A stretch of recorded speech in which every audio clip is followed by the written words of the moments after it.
예, 인사드리겠습니다. 예, 안녕하십니까. 예, 한 주간 평안하셨습니까? 네. 그렇게 보이십니다. 예, 오늘 참 또 연주를 다시 한번 듣게 되니까 개인적으로 참 많은 감명을 받고 주님 앞에 감사가 됩니다. 지난 2월 달에 이렇게 제가 기억을 하는데 2월 28일 날인가 이렇게 방문했을 때 그때도 연주를 했는데 참 주님 앞에 귀하게 또 쓰임을 받을 수 있는 그런 일꾼이 되겠구나. 예, 그런 기대가 됩니다. 예, 오늘 말씀은 그 안나 여인의 그 삶에 대해서 그리고 그 삶의 그 특징적인 부분을 같이 이렇게 나누기를 원합니다. 예, 오늘 본문 말씀은 누가복음 2장 한번 열어보겠습니다. 누가복음 2장 36절 말씀부터 38절 말씀까지 우리 같은 목소리로 함께 읽어보겠습니다. 예, 함께 읽겠습니다. 시작. 또 아셀리파 비누엘의 딸 안나라 하는 선지자가 있어 나이가 매우 많았더라. 그가 결혼한 후 7해 동안 남편과 함께 살다가 과부가 되고 84세가 되었더라. 이 사람이 성전을 떠나지 아니하고 주야로 금식하며 기도함으로 섬기더니 마침 이때에 나와서 하나님께 감사하고 예루살렘의 속량을 바라는 모든 사람에게 그에 대하여 말하니라. 예, 감사합니다. 우리가 이제 이 본문에 있는 이 말씀을 보면 배경을 잠깐 이렇게 좀 설명을 드린다면은 그 예수님 그 탄생 바로 그 시점에 그 당시에 그 한 그 여인의 삶을 잘 소개를 해주고 있습니다. 그 여기 보면 이제 아셀 지파 이제 비누엘의 딸이다 그랬는데 이 아셀 지파는 그 아셀은 야곱의 8번째 아들입니다. 그 야곱의 12아들이 이스라엘 12지파가 되었는데 그 지파에 그 비누엘의 딸인 그 이제 안나라고 하는 여인이 결혼을 하고 이제 결혼 생활을 한 7년 정도 하다가 아마 이게 남편이 세상을 떠난 것 같아요. 그래서 이제 그 사별 이후에 그 이렇게 지금까지 독신으로서 이렇게 홀로서 이렇게 살았는데 지금 나이가 지금 그때 당시에 이제 84세였다. 제가 이렇게 참 추측을 해볼 때 아마 이 여인이 결혼한 나이가 이 성경에는 나와 있지 않지만은 한 25세에서 27세 정도에 만약에 결혼을 했다면 이제 7년 정도 결혼 생활을 이렇게 계산을 해보면은 한 나이가 한 30대 중반 정도 돼가지고 이제 이렇게 남편이 떠나고 홀로 이제 이렇게 참 과부가 돼가지고 50년 거의 이렇게 이상을 이렇게 과부로서 이제 이렇게 지냈는데, 이 여인의 이제 그 삶을 우리가 이제 인간적인 측면과 이제 이렇게 믿음의 측면에서 이렇게 생각해 볼 때, 인간적인 측면에서 이제 이 여인의 삶을 보면은 참 안 됐고 또 이렇게 불쌍하기도 하고 또 굉장히 어떻게 보면은 참 현실적으로 보면 절망적인 그런 참 여인이다 이렇게 참 볼 수가 있습니다. 그 참 이렇게 남편이 이제 이 세상을 좀 떠나고 나서 이제 연약한 그 여자 이렇게 혼자서 홀로 이 험난한 세상을 이렇게 헤쳐간다고 하는 것이 결코 쉬운 일이 아님을 우리는 잘 이게 알고 있습니다. 그 때때로는 참 이렇게 몸도 아프고 마음도 참 힘들 때가 많고 그리고 또 경제적으로도 엄청난 이렇게 어려울 때가 이게 많이 있었을 것이라는 그런 우리가 생각을 해보게 됩니다. 그래도 이제 좀 이렇게 인간적인 측면에서 보면은 남편이 이제 이렇게 이 세상에 없기 때문에 또 이렇게 자유로운 몸이기 때문에 정말 돈 많고 건강하고 또 이렇게 착한 이런 남자를 이렇게 만나가지고 다시 이렇게 가정을 꾸리고 행복하게 참 남은 여생을 이렇게 살 수도 있는 그런 충분한 이렇게 어떤 조건이 된다고 생각합니다. 그런데 이 여인이 하나님 앞에서 어떠한 삶을 참 선택했는가를 우리가 이 본문에 있는 이 말씀을 통해서 같이 좀 나누기를 원하는 그런 마음이 있습니다. 이 이제 여인의 그 삶을 이제 믿음의 측면에서 이 시간에는 좀 살펴보기를 원합니다. 제가 이 여인을 안나라고 하는 이 여인을 이렇게 삶을 이렇게 보니까 다른 복음서에서는 나타나 있지 않고 이제 본문에만 이렇게 나타나 있는데 제가 개인적으로 이 말씀을 읽고 이렇게 묵상하는 그런 가운데서 참 이 여인이 너무너무 존경스럽고 정말 어떻게 보면은 참 훌륭하고 그 부럽고 또 이와 같은 삶을 좀 본받고 싶은 그런 개인적인 참 도전을 받는 그런 시간이 되었습니다. 우리가 이 본문에 있는 이제 이 말씀을 통해 가지고 그 안나라고 하는 이 여인의 그 삶이 어떤 삶이었는가를 한 4가지 측면에서 이렇게 같이 살펴보기를 원합니다. 우리 본문에 있는 이 말씀을 보면 먼저 37절을 제가 한번 다시 읽어보겠습니다. 과부가 되고 84세가 되었더라. 이 사람이 어디를 떠나지 아니했다고 그랬어요? 성전을 떠나지 아니하고 그랬습니다. 이 성전을 떠나지 아니했다 이 말은 그 여인의 삶이 그 성전 중심의 삶이었다라고 하는 것을 우리가 이 시간에 생각을 해볼 수 있습니다. 지금으로 말하면 이 교회죠, 교회. 이 교회를 떠나지 아니하고 항상 이렇게 교회 중심이 되었다고 하는 것입니다. 이 여인은 하나님 앞에서 세상적인 삶을 이렇게 선택하지 않고 정말 이렇게 믿음의 삶을 선택했는데 믿음의 삶의 가장 기본이 뭡니까? 바로 교회입니다. 교회. 이 교회는 그리스도가 머리가 되고 이 성도들이 지역교회가 몸이죠, 몸. 그래서 이제 이 몸 안에 이렇게 연합된 또 믿음 안에서 이렇게 또 말씀 안에서 정말 이렇게 삶을 살았다고 하는 것입니다.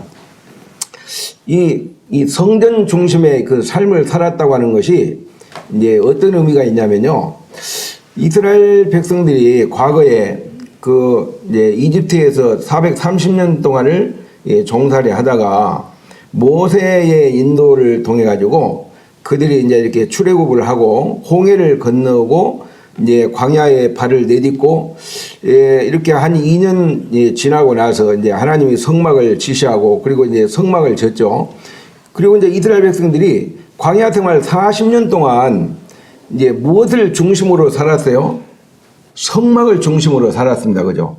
성막 중심으로 이렇게 진을 12지파들이 이렇게 진을 치고 그리고 이제 그 구름이 움직이는 구름 기둥과 그 불 기둥의 이제 인도를 받고 그들이 살았을 때 하나님이 이 성막을 중심으로 사는 그 이스라엘 백성들의 그 삶을 책임지셨습니다. 광야에는 물이 있습니까? 광야에 양식이 있습니까? 광야에 뭐 고기가 있어요? 광야에 무슨 뭐 그늘이 있어요? 뭐 병원이 있습니까? 없습니다. 그런데 하나님이 그들이 이제 성막을 중심으로 그들이 참 그 무리가 이렇게 백성들이 움직였거든요.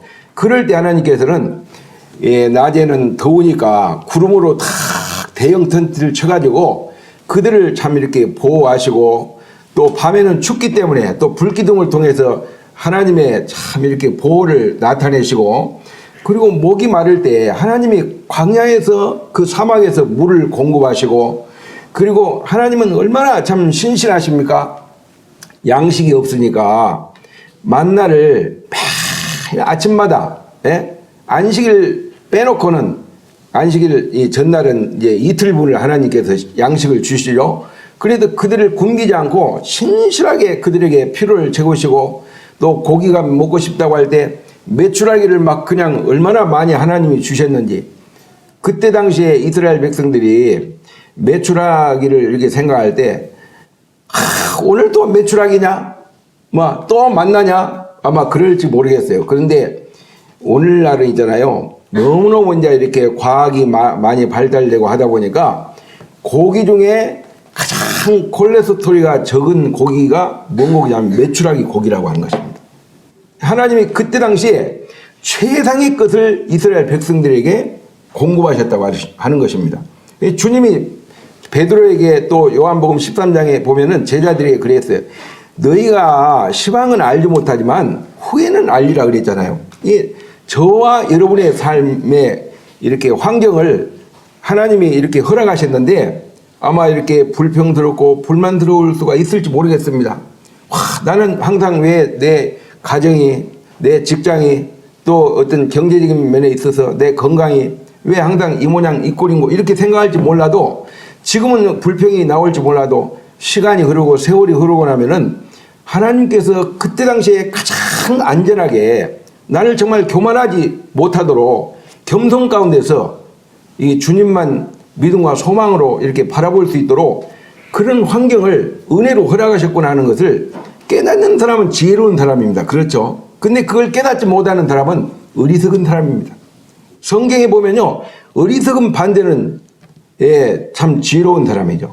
그래도 하나님은 항상 저와 여러분의 삶이 믿음과 참 지혜를 따라서 이게 살기를 원하는데, 이 여인을 참 볼 때 이 여인은 이 성전을 떠나지 아니하고 평생을 성전 중심의 삶을 살았다고 하는 것입니다.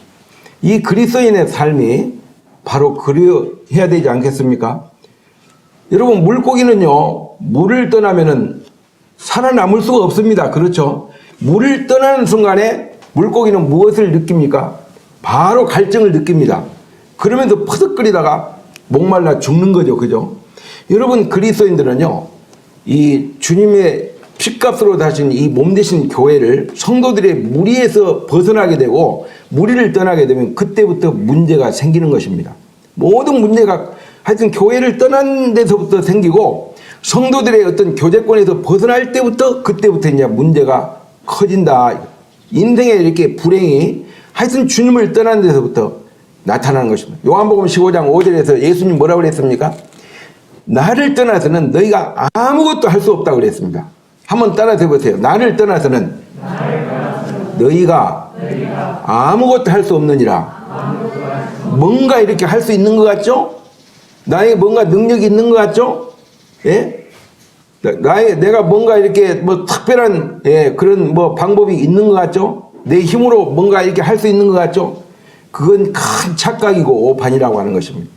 우리가 주님 앞에서요, 나라는 존재가 얼마나 무력하고 얼마나 무능한 존재인가, 얼마나 무지한데 눈 뜨고도 한치 앞을 볼 수 없는 게 인생입니다. 지금까지 살아온 게요 100% 하나님의 은혜지요.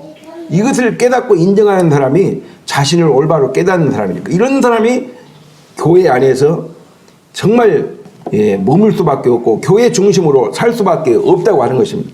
그래도 여러분, 초대교회 이렇게 성도들 보면은 사도행전 2장 46절에 보면 그들은 날마다 성전에 이렇게 모이기를 힘썼다 그랬는데, 그들은 초대교회 성도들은요, 이 성전에 왜 모여야 되는가 그 이유를 알았어요. 그 필요를 알았다고 하는 것입니다. 그 이유를 알고 필요를 알고 가치를 알면 있잖아요, 그렇게 애써서 모일 수밖에 없다고 하는 것입니다. 여러분, 다윗은 시편 39편 7절에 보면은 주여 내가 무엇을 바라리요? 나의 소망은 주께 있나이다 그랬습니다. 우리가 이 고린도전서 13장 13절에 보면은 그런 이제 믿음, 소망, 사랑 이 세 가지는 항상 있을 것인데 그 중에 제일이 뭐라고 그랬어요? 사랑이라고 그랬어요. 우리가 이 말씀을 좀 세 부분으로 나누면요, 여러분, 믿음은 누가 요구하시는 겁니까? 하나님이 요구하시는 것이 믿음입니다. 우리 인생들에게. 그 다음에 소망은 누구에게 필요한 겁니까? 소망은 나에게 필요한 거예요. 다른 사람에게 소망은 나하고 아무런 의미가 없죠. 소망은 나에게 필요한 거예요. 근데 사랑은 누구에게 필요한 겁니까? 사랑은 상대방에게 나한테 요구하는 것이 사랑입니다. 그래서 우리가 주님의 사랑으로 놀라운 십자가 은혜를 깨닫고 이제 구원받고 나니까 우리에게 소망이 있죠. 믿음과 소망을 가진 자가 하나님의 사랑을 나타내는 삶이 그리스도인의 삶이다. 이렇게 말씀을 드릴 수가 있습니다. 이 시편 62편 5절에 보면은 나의 영혼아 잠잠히 하나님만 바라라. 나의 소망이 무릇 저에게서 나타나는도다. 이렇게 말했어요. 어떻든 우리의 소망은요, 내 스스로 나오는 것이 아니고 하나님께로부터 이 소망이 온다고 하는 것입니다. 우리가 하나님 우리에게 소망을 주셨죠. 이 소망을 쉬운 말로 표현하면은 더 좋은 기대다. 이렇게 말할 수 있습니다. 더 좋은 기대. 이제 제가 좀 간증을 좀 드릴게요. 이제 음영재님 앞에 이제 계시지만은 이제 참 이렇게 잘 오셨어요. 어쨌든 영천에. 개인적으로 참 이렇게 감사하고. 근데 예배당을 이제 수리를 하고, 근데 여기 창틀 교체할 때는 참 기분이 좋았어요. 근데 이제 1층에 있잖아요. 1층을 철거를 하는데 그때 이제 주만 형제도 이제 같이 철거를 하고 저는 거의 돕는 게 거의 없었어요. 근데 어디 갔다가 막 오니까 막 그냥 막 바로 막 장바로 팍 제기하고 막 쿵쿵 막 찢고 막 그냥 뜯어내고 막 근데 얌전하게 뜯는 게 아니고 막 아주 막 그냥 무자비하게 막 뜯어가지고 막 저기다 던져도 얌전하게 던진 게 아니고 팍팍 막 던지더라고. 그래가지고 내가 속으로 말은 못하고 있잖아요. 상당히 기분이 그렇게 좋지를 않았어요. 그 나중에 보니까 보일러실에 보일러하고 요 앞에 그 창틀 있잖아요. 창틀 그거 딱 2개 빼놓고 다 철거 뼈다구만 남겨놓고 그래가지고 나는 이제 엄영재님 실력을 잘 몰랐어요. 왜냐면은 뭐 타일 붙이고 이제 뭐 그것만 이제 들었고 그러기 때문에 저렇게 막 겁없이 뜯어가지고 도대체 건물을 어떻게 만들려고 하는 거 말을 안 하고 속으로만 그렇게 생각했는데 이제 시간이 이제 지나면서 있잖아요. 지나면서 이제 뭔가 이렇게 좀 작품이 만들어지고 뭐 참 고급 자재를 써가지고 참 뭔가 내가 이렇게 상상했던 그 이상의 것으로 막 이제 물건이 참 뭔가 좀 갖춰지고 하다 보니까 이제 마음이 참 불편한 마음이 있잖아요. 서서히 이제 이렇게 참 이렇게 풀리면서 오히려 지금은 참 감사하고 있어요. 그래가지고 내가 이런 이야기도 했어요. 참 그 변화산당의 제자들 중에 이제 베드로가 주여 우리가 여기 있는 것이 좋사오니 마태복음 17장에도 그래.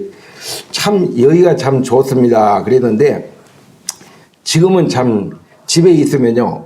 그 예배당에 대한 소망이 있어요.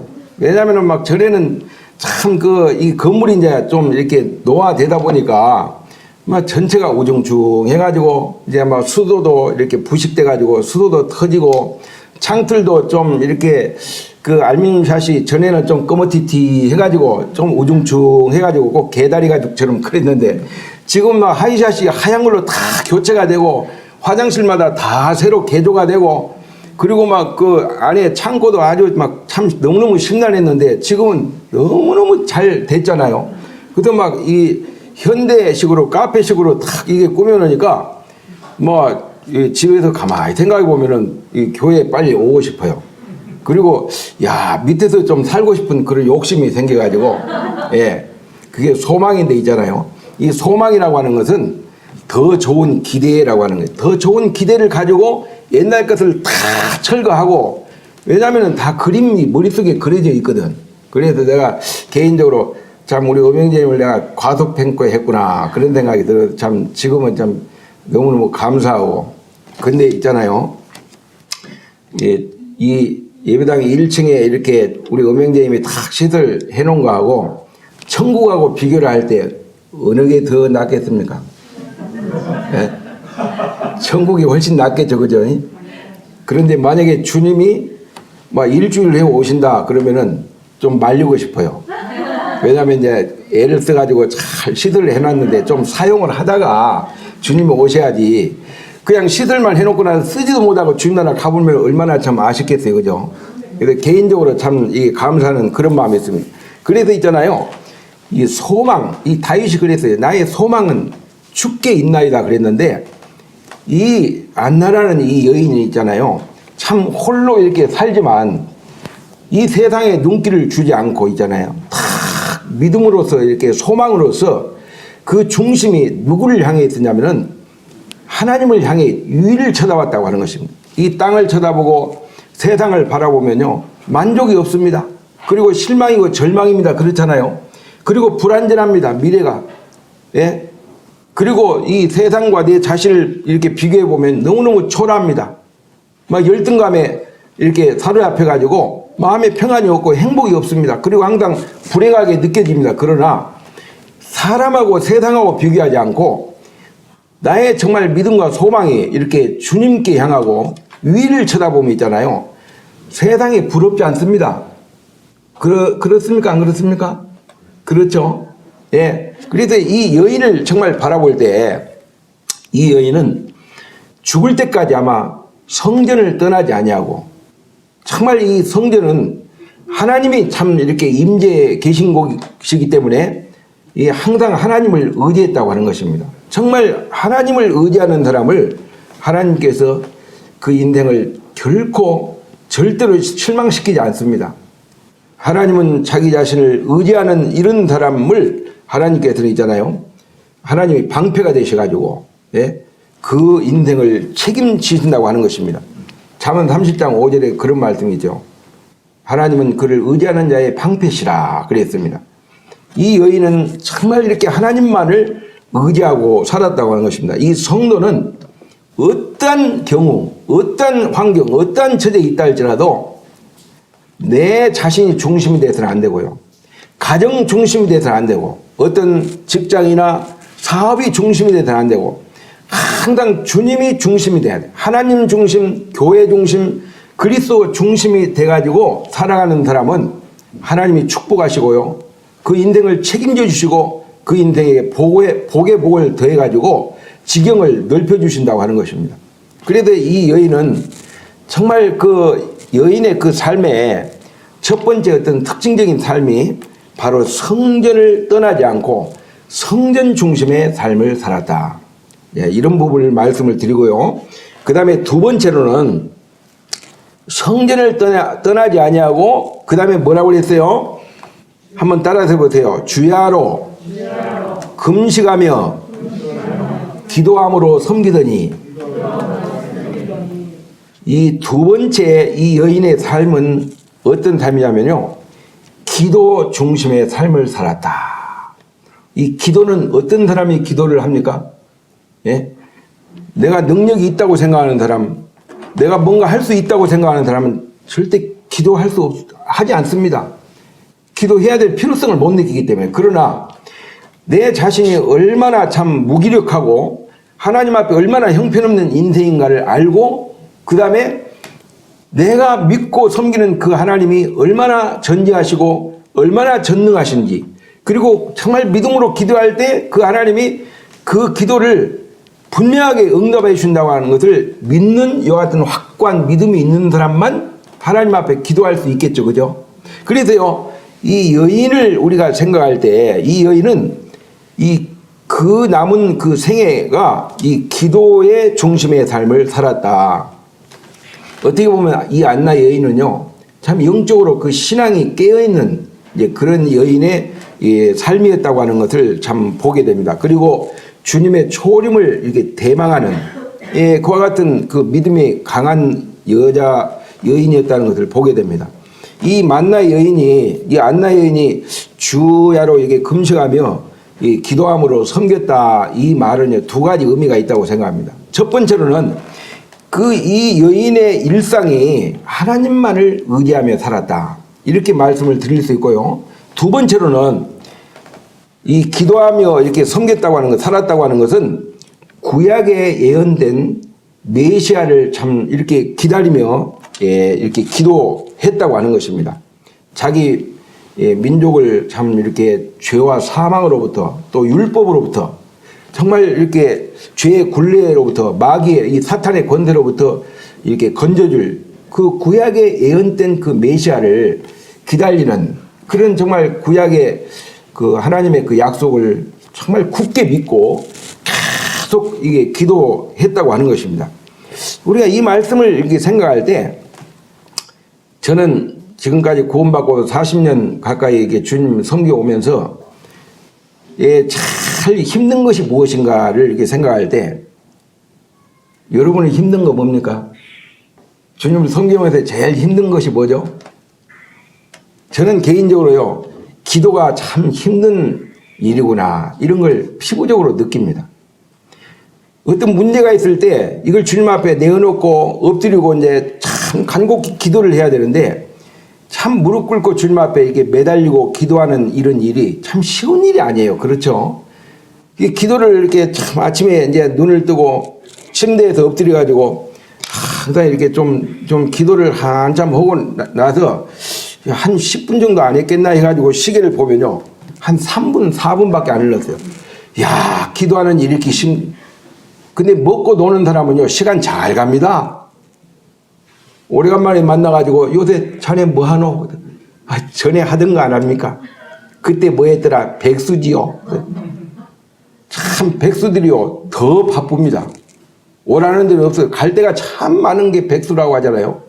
그래서요 이 여인을 우리가 생각할 때 일 중에 참 힘든 일이 이 기도하는 일인데, 근데 이 여인을 보면요 주야로 기도를 했는데 어떻게 기도했냐면 금식하면서 기도했다고 하는 것입니다. 기도를 하는데요, 먹어가면서 기도하는 것은 그래도 어느 정도 하는데 금식을 하면서 기도했다. 이거 참 쉬운 일입니까? 결코 쉬운 일이 아닙니다. 저는요 참 웬만한 거 좀 참는데 굶는 건 못 참아. 어려서 얼마나 많이 많이 굶어가지고 꽁보리밥도 참 세 끼를 제대로 못 먹었어요. 근데 제가 이게 얼굴이 까만, 몸이 까만 이유가 다 이유가 있어요. 쌀밥을 갖다가 제대로 못 먹고 꽁보리밥만 많이 먹다 보니까 보리밥도 있잖아요. 그 방아를 쪄가지고 좀 색깔이 하얀 색깔이 나온 그런 게 아니고 절구에다 대충 이렇게 쪄가지고 껍데기만 벗긴 그거 먹으면 있잖아요. 그 돌짝까지 짜글짜글 해가지고 먹으면 나중에 화장실 가면 그대로 나와요. 아마 경험해 보신 분들은 알 거예요.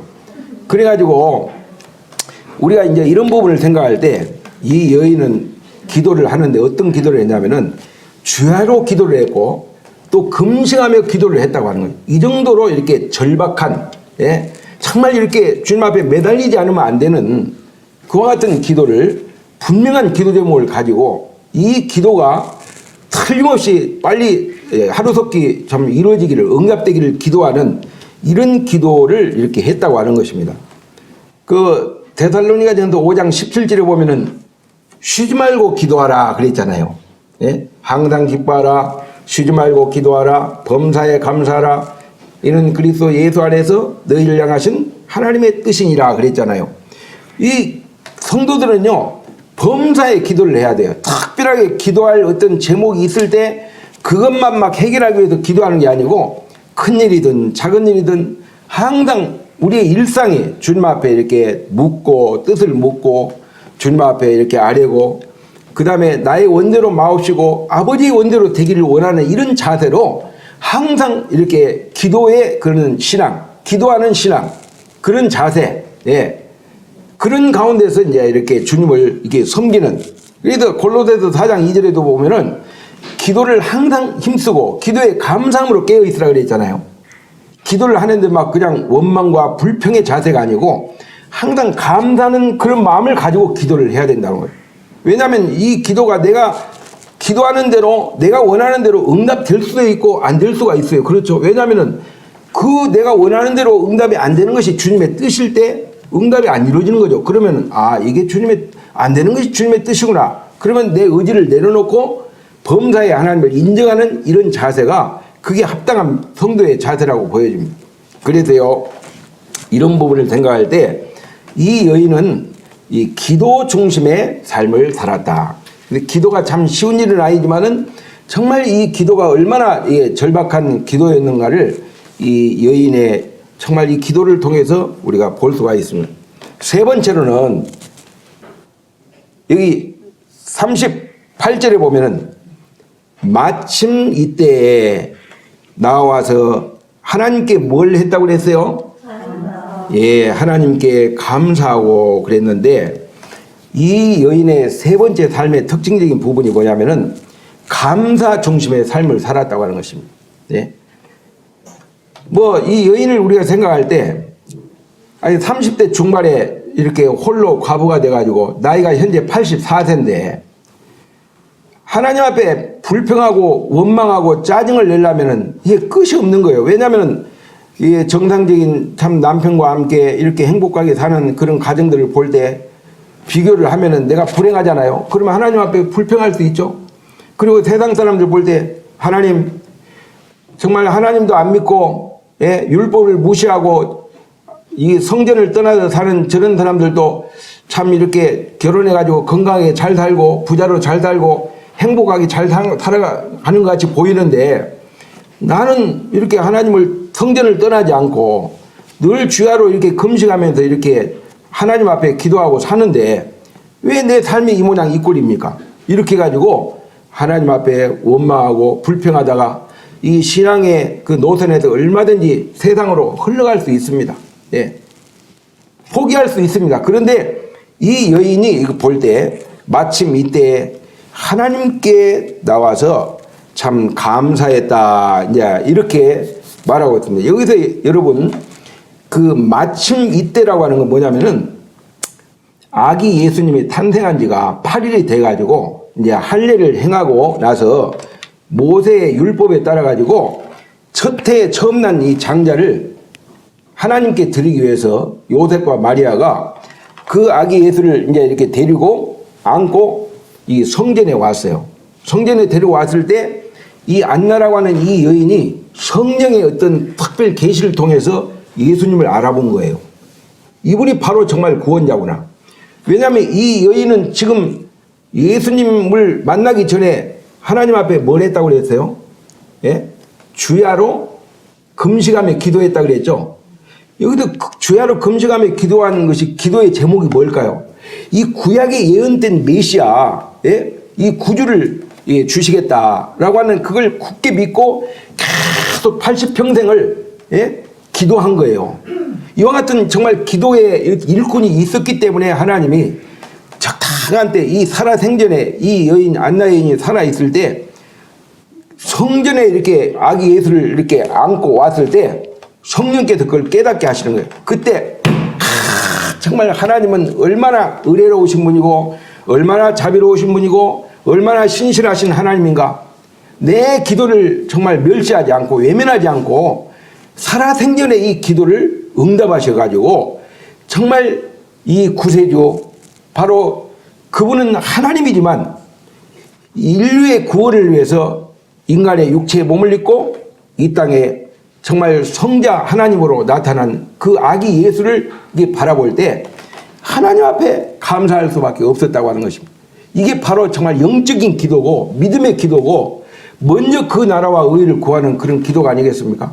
근데 이제 이런 부분을 우리가 생각할 때 이 뭐 범사에 감사하라 그랬잖아요. 범사에 뭐 작은 일도 감사하고 큰 일도 감사하고.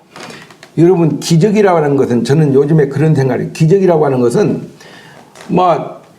뭐 대중교통을 타고 가다가 기사가 졸아가지고 큰 낭떠러시 떨어있는데 한 40 몇 명이 다 죽고 나만 살아났다.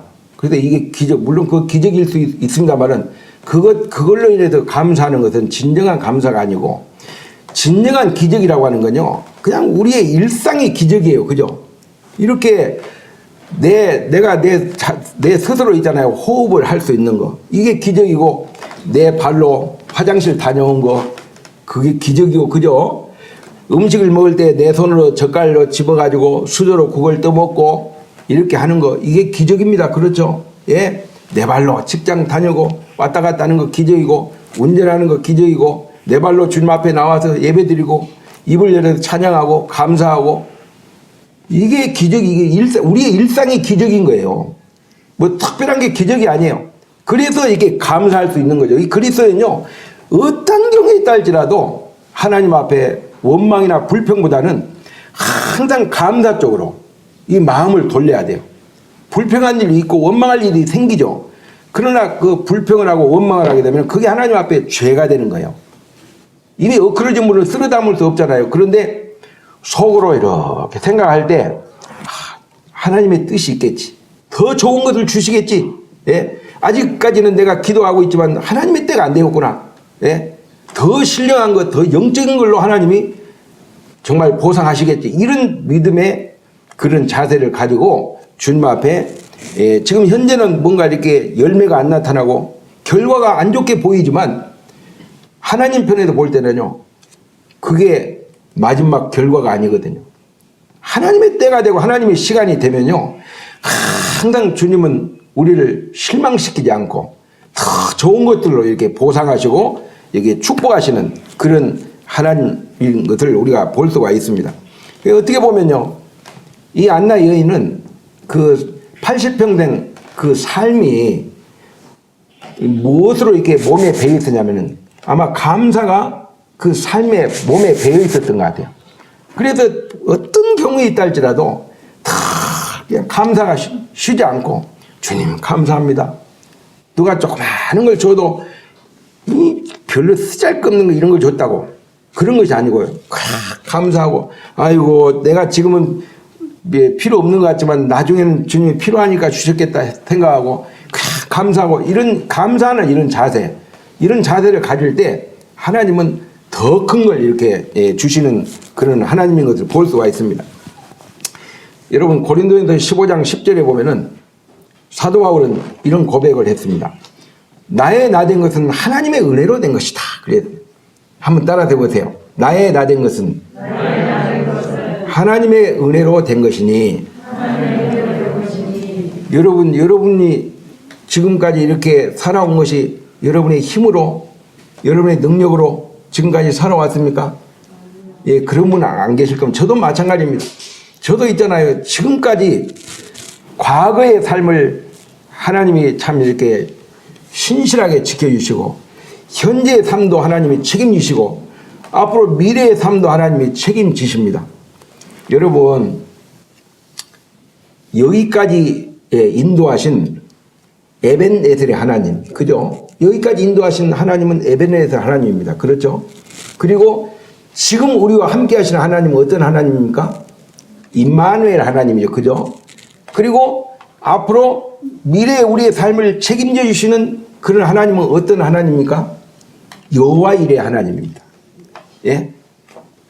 바로 아브라함이 있잖아요. 이삭을 데리고 모리아산에 갔을 때 그 아들을 제물로 바치기 위해서 갔죠. 근데 하나님은 미리 뭘 준비했죠? 순양을 준비했잖아요. 그죠? 그래서 이삭을 대신해 가지고 제물로 바쳤지 않습니까? 여러분, 우리는 너무 무지해 가지고 우리의 미래를 잘 모릅니다. 그런데 하나님은 우리의 과거, 현재, 미래를 다 아시잖아요. 그렇기 때문에 여러분에게 필요한 모든 것을 하나님은 다 준비해 놓고 감당하지 못할 시험을 당함을 하나님은 허락지 않습니다. 시험 당할 쯤에 또한 피할 길을 내사 너희를 능히 감당하게 하신다. 바로 이분이 하나님이에요. 그렇죠? 저와 여러분이 믿고 있는 하나님 아버지죠. 근데 그런 하나님이 있는데 우리가 낙심하거나 좌절하거나 뭐 절망하거나 불평하거나 원망할 필요가 있겠어요? 하나님이 다 책임지시는데 너무 조급하고 성급해서 항상 문제지. 근데 이런 부분을 우리가 생각할 때 정말 하나님은 우리의 삶을 참 책임져 주신다. 이 여인은 감사 중심의 삶을 살았다고 하는 것입니다. 그 다음에 마지막으로 이제 감사하고 그 다음에 예루살렘의 속량을 바라는 모든 사람에게 그에 대하여 말하니라 그랬습니다. 이 그는 누구냐면 그는 누굴까요? 아기 예수님입니다. 그렇죠? 아기 예수님을 이 안나 여인은 어디에서 만났어요? 성전에서 만났어요. 성전. 여러분 우리가 예수님을 만나려면 어디로 와야 되겠어요? 교회로 와야 돼요. 왜냐하면 교회의 머리가 주님이시기 때문에. 그렇죠? 그래서 이 강단을 통해서요 주님을 보는 것입니다. 제가 이 앞에 나타나는 것은요 제 자신을 드러내기 위해서 나온 게 아니잖아요. 저를 통해서, 저의 입술을 통해서 누가 나타납니까? 주님이 나타나는 거예요. 주님이 하신 일이 나타나고 주님의 사역이 나타나고 하나님의 영광이 나타나는 거 아니겠습니까? 그죠? 예. 그래서 어떤 때는요 참 실제적인 성도의 삶의 간증이 중요하지만 간증을 잘하면 주님 앞에 영광이 되고 주님의 이름이 높여지고 하나님께 영광이 되지만 간증을 잘못하게 되면 내가 드러날 수 있죠. 내 의가 드러나게 됩니다.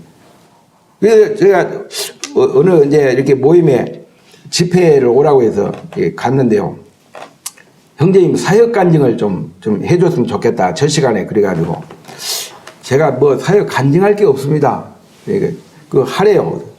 제가 참 앞에 나가서 그래서 인사드리고 참 간증을 좀 부탁을 해서 나왔는데 참 조심스럽습니다. 왜냐하면 간증을 잘하면 주님 앞에 영광이 되지만 잘못하면 내 자신이 드러나고 내가 영광을 받을 수 있기 때문에 참 조심스럽습니다. 그래서 조심스럽게 간증을 하고 온 적이 있습니다. 어떻든 간에 여기에 보면은 아기 예수님에 대해서 참 증거한, 그래서 이 여인은 있잖아요. 마지막 네 번째로는 전도 중심의 삶을 살았다. 이 여인은 이제 우리가 이 여인을 이게 생각할 때 만나의 여인의 이 만나가 아니고 안나죠. 이 안나 여인의 이 전도를 이렇게 생각하면은 이게 두 가지 전도를 구분할 수 있습니다. 첫째는 어떤 전도냐면은 구원자가 오시기까지 있잖아요. 아기 예수님을 성전에서 만나기 전까지는 구약에 예언된 메시아가 틀림없이 온다. 그래서 맞을 준비를 해야 된다. 이걸 전하지 않았겠어요? 그죠? 분명히 전했습니다. 이 성전에 이게 출입하는 모든 사람에게 막 직책 고하를 남녀노소를 빈부귀천을 막론하고 무조건 막 성전에 오는 모든 사람에게 앞으로 오실 예수님, 오실 메시아를 계속 전했다고 하는 것입니다. 그리고 그 다음에 이제 아기 예수님을 만나고 나서는 어떻게 했어요? 내가 만난 예수님, 내가 깨달은 복음, 이 예수님을 전하지 않았겠어요? 그죠? 여기 보니까 이제 그에 대하여 말하니라. 이제 정말 구약에 예언된 메시아가 왔습니다. 나는 만났습니다. 나는 이분을 깨달았습니다. 이 성령의 계시를 통해서 하나님이 깨닫게 해주시는 거죠. 우리가 정말 무엇을 추구합니까? 영적인 것을 추구합니까? 아니면 육신적인 것을 추구합니까? 너희가 무엇을 구하느냐? 주님 그랬습니다. 이 솔로몬은 있잖아요. 하나님께 수와 부와 뭐 이렇게 이런 것들을 부귀 영광 이런 걸 구하지 않았습니다. 나는 나이가 어립니다. 그리고 경험이 짧습니다.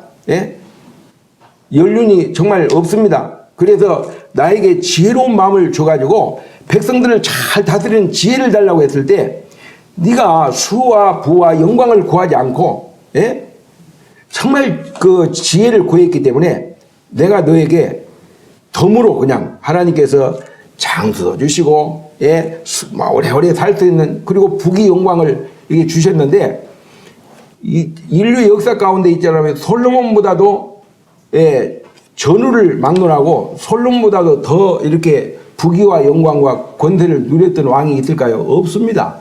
하나님 앞에서는요 정말 이렇게 믿음의 어떤 기도 하나님이 응답하시고요.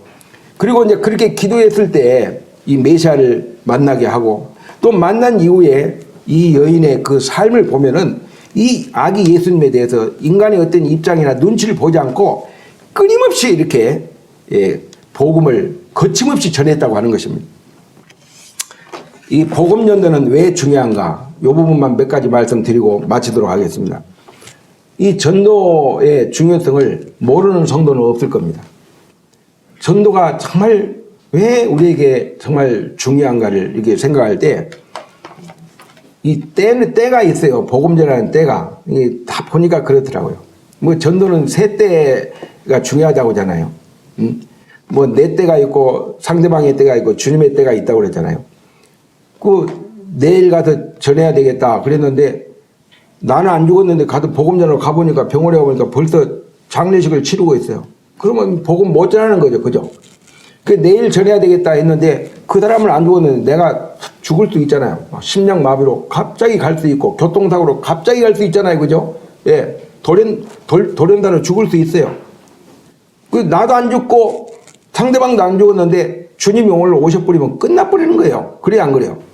전도가 정말 복음 전도가 그래서 대단히 참 중요한데 전도는 왜 중요한 걸 생각할 때 우리 주님의 지상 최대 명령이자 바로 당부라고 하는 것입니다. 마태복음 28장 18절 이하에서 하늘과 땅의 모든 권세를 이제 내게 주셨는데 그러므로 너희는 가서 모든 족속으로 제자를 삼아 아버지와 아들과 성령의 이름으로 침례를 주고 내가 너희에게 분부한 모든 것을 가르쳐 지키게 하라 그랬잖아요. 주님은 있잖아요.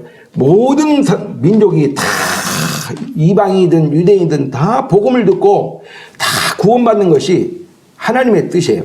디모데전서 2장 4절에 보면 하나님은 모든 사람이 구원을 받으며 진리를 아는 데 이르기를 원하신다 했잖아요. 하나님의 간절한 소망이에요. 예? 여러분 손가락 10손가락 어떤 손가락을 깨물어도 다 통증을 느끼고 아픔을 느낀 것처럼 하나님 앞에서는요. 유대인이든 이방이든 다 아담의 후손들이기 때문에 있잖아요.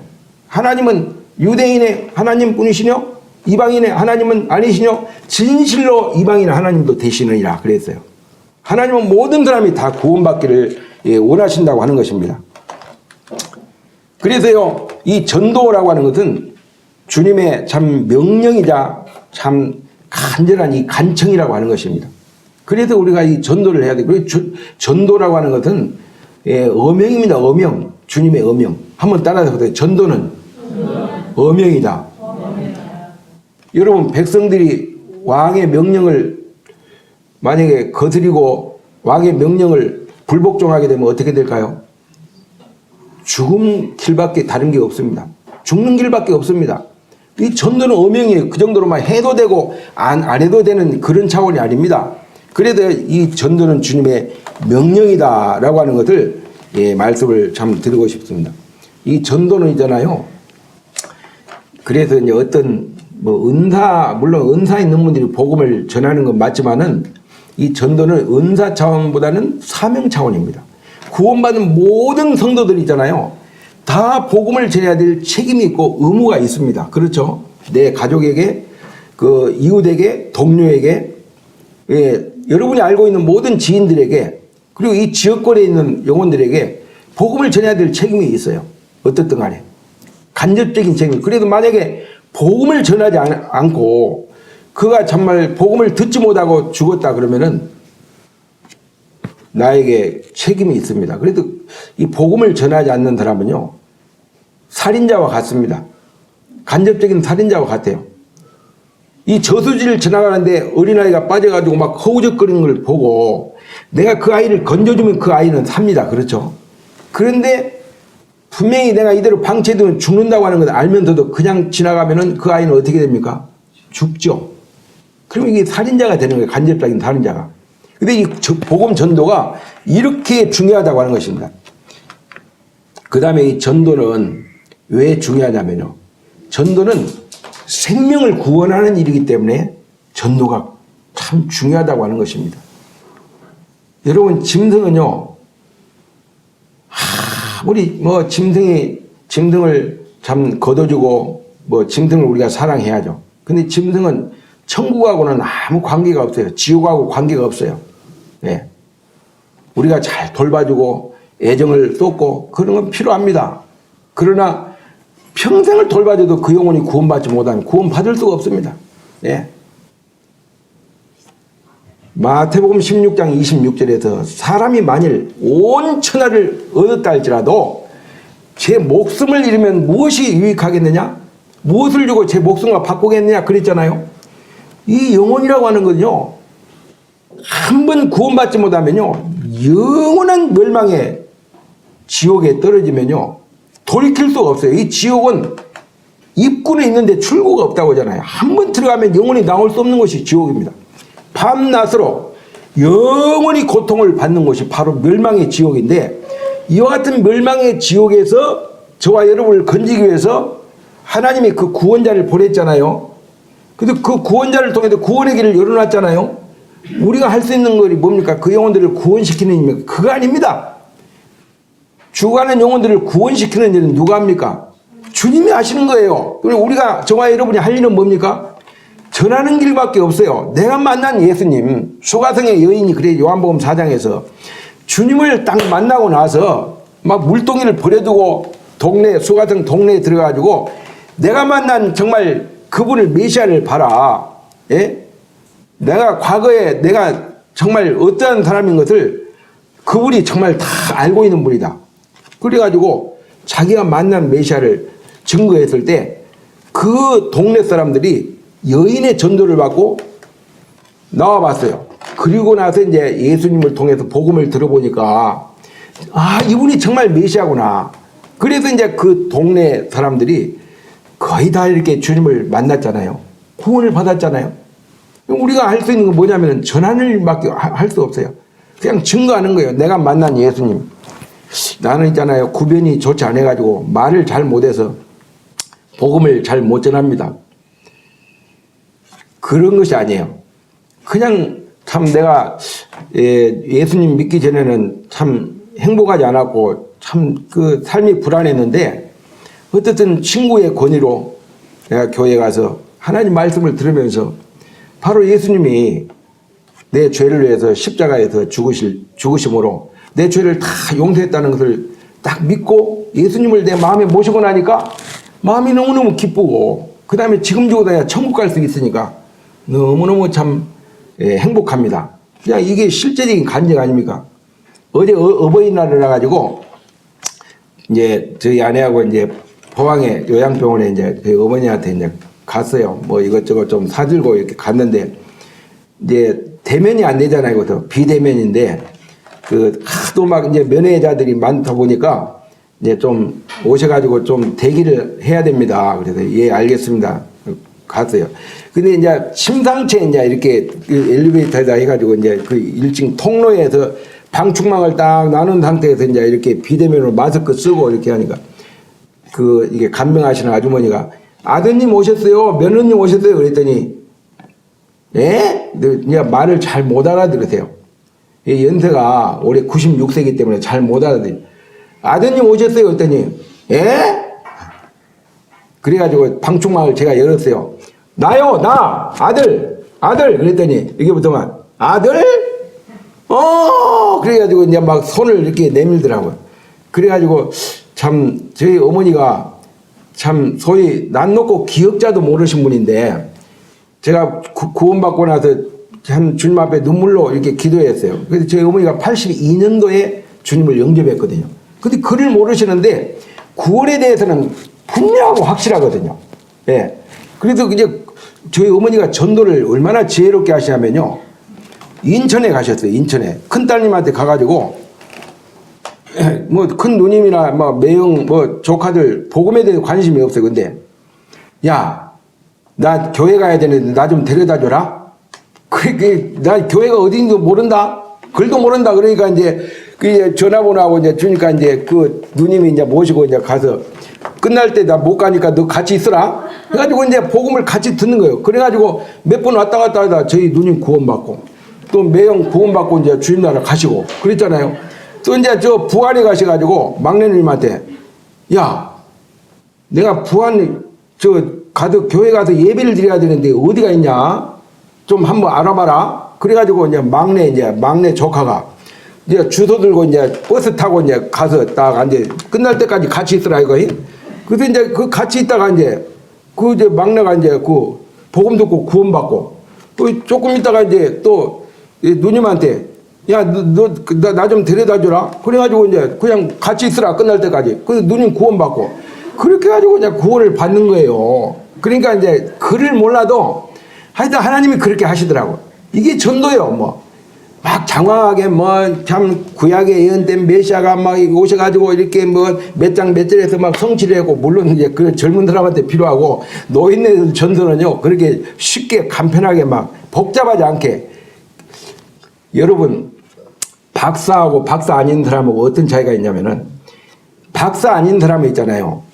쉬운 것을 쉽게 설명하는 게 박사 아닌 거예요. 근데 박사는 너무너무 쉬운 걸 갖다가 너무너무 복잡하고 막 어렵게 막 어려운 전문 용어를 써가지고 막 한자를 쓰고 막 영어를 써가지고 헷갈려가지고 뭐가 뭔지 모르니까 알고 보면 너무너무 쉬운 건데 아주 어렵게 하니까 막 같이 헷갈려가지고 뭐가 뭔지를 모르는 거예요. 예?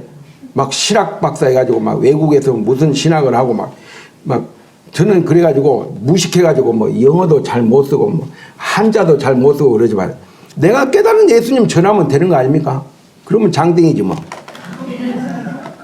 이 생명을 구원하는 일이기 때문에 중요하고, 그 다음에 세 번째는요, 하나님을 영화롭게 하는 일이기 때문에 중요해요. 이 복음을 전해가지고 영혼이 구원받게 되면 하나님이 슬퍼하실까요? 기뻐하실까요? 하나님이 기뻐하죠. 우리가 기뻐하는데 하나님 안 기뻐하겠어요? 여러분, 죄인 하나가 회개해서 하나님 앞에 돌아오면은 하늘에서 의인 99보다도 더 하나님이 기뻐하시는 것이 한 영혼 구원받는 거 아니겠습니까? 여러분 가족 중에 아직까지 구원받지 못한 그런 가족이 있다면은 그 책임이 여러분에게 있어요. 예, 어떻든 간에 막 복음을 열심히 참 전해야 돼요. 그리고 이 전도가 마지막으로 왜 중요하냐면은 이 복음 전도를 통해서 영생과 영벌로 나눠지는 거예요. 전도를 했느냐 안 했느냐에 따라 가지고 그것은 우리의 책임이에요. 복음은 어떻든 간에 사명감을 가지고 열심히 복음을 전해야 돼요. 그런데 구원받고 안 받고는 그건 본인 책임이에요.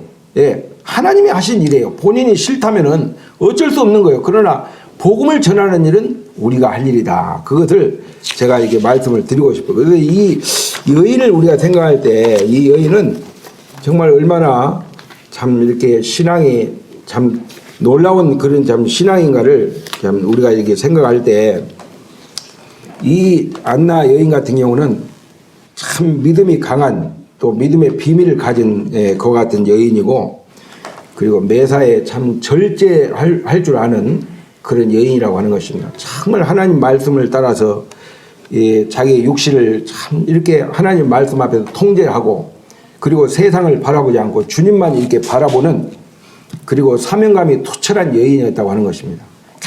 계속 오실 메시아를 전하고, 오시고 나니까 그 오신 예수님을 계속 전한 그런 여인이고, 영적으로 참 깨어있는 이와 같은 여인을 이렇게 보면서 참 그 선지자라고 하는 그런 참 이렇게 호칭을 받을 만하다.